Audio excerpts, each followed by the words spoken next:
A couple of days ago, I had an email from one of the viewers asking some advice about what genre he should maybe pursue. I asked his permission whether I could use his email to make a video, and he agreed to that. And essentially what he's asking is whether he should be sort of leaning into headshots, whether he should be looking at dog portraiture or family portraiture. So that's what I'm going to cover in this video, is what my opinions are on basically those three genres of photography. So if you're new to the channel, my name's Richard. I'm a full-time photographer and studio owner. We turn over multiple six figures per annum at this studio. And I make these videos to try and establish a bit of credibility in the industry, because I do have visions of becoming a full-time business coach into my 60s when I eventually get there. So let's have a look at this email just for the sake of transparency. I've taken it into Photoshop and gotten rid of some stuff out of it just for the sake of privacy. But let's get into it. So this person goes on to say, "Hi Richard, hope this email finds you well." It does. He said, "I've watched a bunch of YouTube videos and they're refreshingly real and genuinely helpful. Thanks for putting them out there." Thank you for saying that. That means a lot, actually.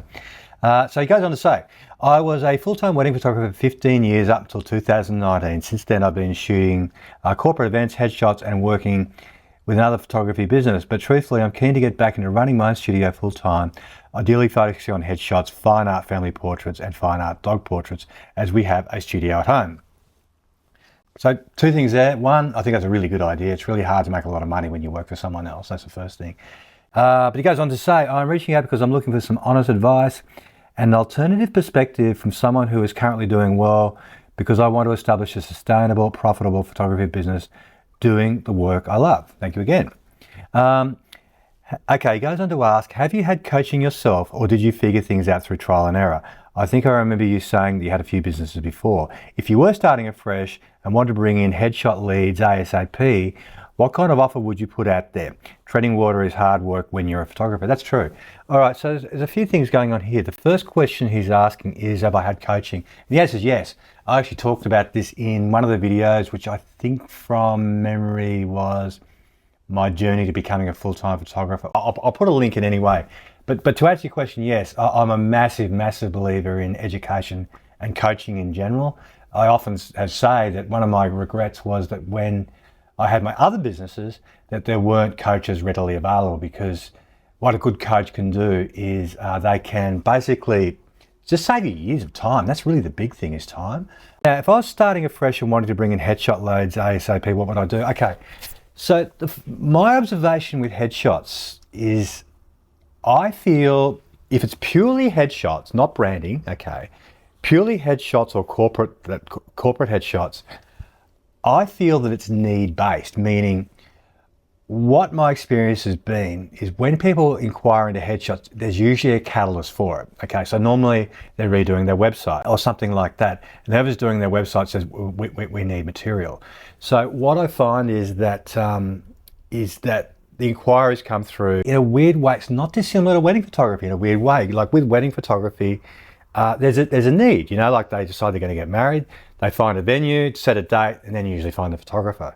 And this is sort of what happens in a lot of the headshot stuff is, you know, they're doing a website, or they've got a marketing person on board at the company who has a bee in their bonnet that want to increase the visibility of the chief staff and things like that. But there's usually a catalyst towards it. So the reason I mention all that is because I feel that putting offers out there for headshots doesn't work that well. Okay, so you can run specials and things like that, but unless they're ready, be photographed for whatever it is they want it to be photographed for, there's not a lot of point. And the other difficult thing too is with putting out offers, is I'm not sure that Facebook is the ideal platform for it, which is kind of the most cost effective. I've never advertised on LinkedIn personally, but I understand it's quite expensive. Okay, so there's that. The way that I would do it, having my time again, I'd do a couple of things. The first thing is I would not join BNI. I joined BNI and was a member for a long time. I'm not against BNI, don't get me wrong, I'm not against it. I think it's great, you make some great contacts, it's good fun and all that type of thing. I actually joined BNI while this studio was getting built because I had nothing better to do, so I went along each week. And to be fair to BNI, I got some work. I think in the first year, I got like $10,000 worth of work roughly, which is not a lot for the amount of time you put in. But the reason I don't like BNI so much is it's just a time commitment. When you get busy, it's difficult to maintain that. And I do think it's more valuable for businesses that are more volume/transactional based, like pest controllers, house painters, plumbers, electricians, those types of business. I think it's best for. It's a bit more difficult in these types of industries, I feel. And the other problem you've got is, in addition to A, the fee you got to pay at the beginning, B, you got to go each week, okay, and go to the breakfasting and pay for that, and that's not a lot of money. That's fine. But C, to do it properly, you got to do a lot of what they call one-on-ones, okay, which is very, very time consuming to do it properly. Now, I know you didn't ask about BNI, but a lot of people think that BNI is a magic bullet. I see that a lot in discussions in photography groups. There's a lot of people, should I join BNI? Or I join BNI and it sucks, I'm not getting any leads. And then there's a few people that do really well out of BNI. I think it's like anything, it depends how well you can work social networking, so there's that. What I would do though, is I would join the local Chamber of Commerce. Okay, that's definitely what I would do. Generally speaking, I can't speak for other Chamber of Commerces. I was a member of ours for years. I actually let mine lapse, which I feel bad about now. I'm thinking about it. I must renew it because I like being a member, it's good. Generally speaking, they're a lot more low key. It's a lot more informal. It's not as structured as something like BNI. I feel it's a little bit less cynical. And by that I mean people aren't going there just to swap leads. You know what I mean? People are going there to make contacts and friendships and things like that. I had good success at the local Chamber of Commerce. So I would strongly suggest that. It's inexpensive and it's not as time heavy and quite a lot more informal, and you don't have to go. So if you do have to drift away for a little while, it's not the end of the world, okay? But the way that I would do it is I would definitely look into marketing in LinkedIn. There's a knack to that.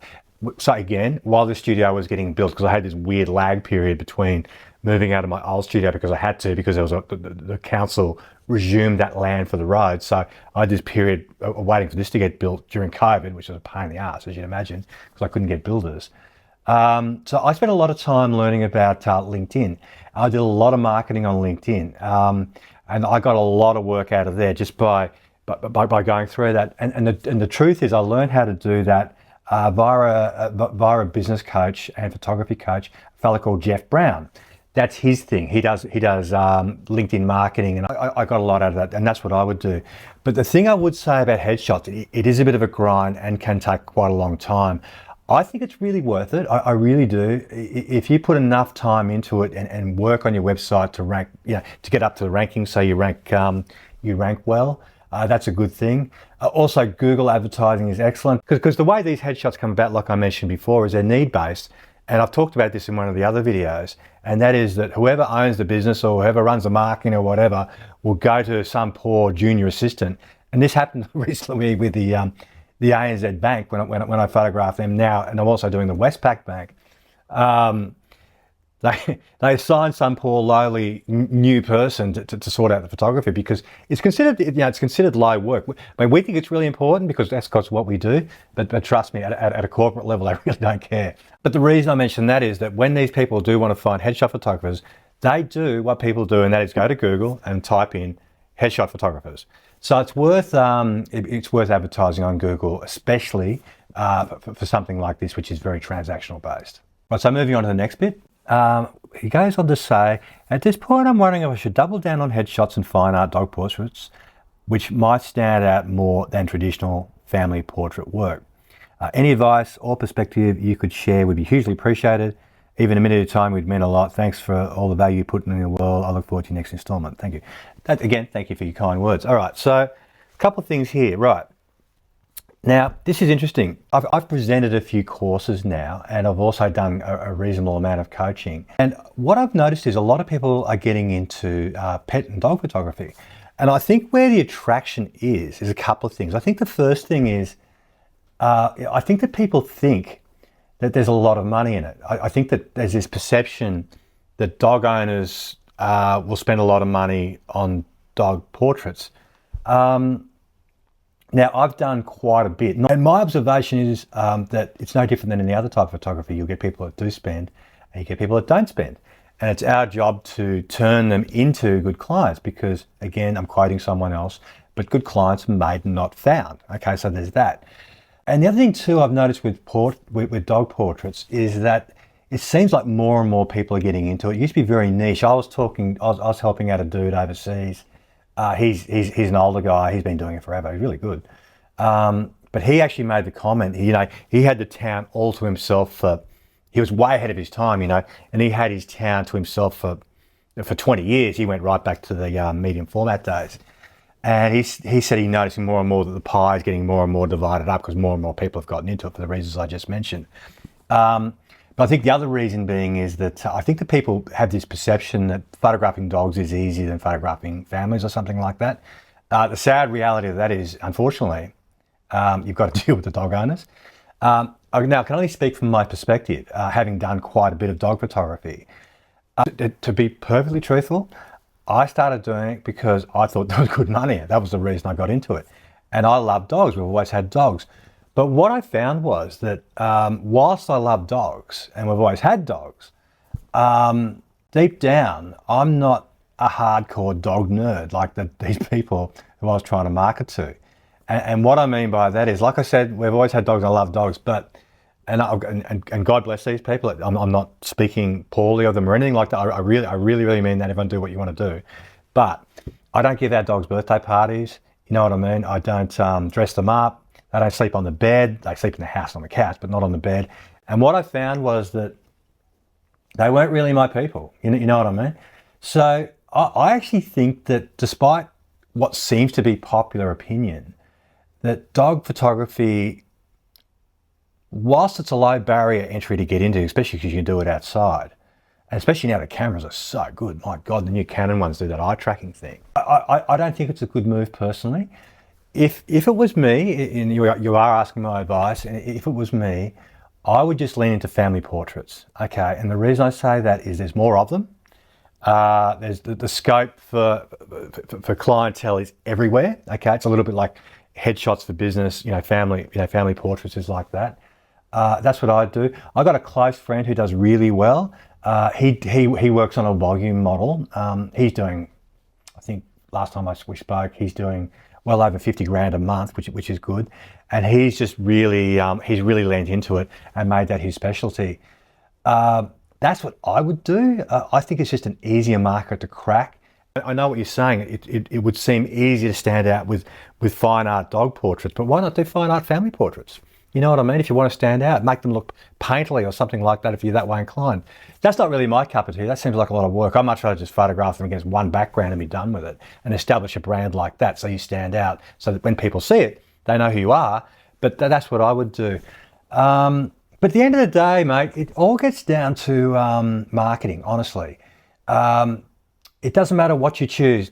I think you can make money out of anything if you put your mind to it and give it enough time and enough resources to market. But honestly, it will all boil down to not the headshots so much. Like I said for the reasons before, they are more, you can't, it's difficult to get the headshots with interruption marketing. It's easy to get family portraits, dogs, whatever, domestic type portraiture with interruption marketing. And what I mean by interruption marketing is people scrolling through Instagram or Facebook or TikTok or whatever and go, oh, that looks interesting. And they see an interesting photo and then there's an offer of some sort there and then you get the lead and then you convert that lead into a client and then you turn that client into a good client. And that's kind of how that works. And regarding the dogs, what you could do there, and this is what I would do, is in the process of booking them in, if you do book a family session, you can just ask a really simple question. You could say, look, our studio is at home. We love having dogs around. If you do have a favorite dog in the family, we would love you to include your dog in the family photography, right? And then what you can do there is you can kind of treat the dog like a kid. When I did family photos, what I always used to do was make sure I photographed all the kids individually as well. And the reason I did that for obvious reasons is the parents will buy them. Okay, so you increase your sales. So you go from having one family portrait on the wall to selling a whole bunch of individual photos as well. And you can do that with a dog. I actually see that as potentially a way of increasing your sales of single photographs and potentially standalone portraits when you do stumble across those hardcore dog people that want to have just a photo of their dogs on their walls. So there you go. Look, I hope you got something out of it. If you'd like to identify yourselves in the comments, that'd be good. If anyone else got anything out of it, I'd love you to like the video and subscribe to the channel if you're not already subscribed. But thank you for watching and I look forward to seeing you in the next video. Thank you so much.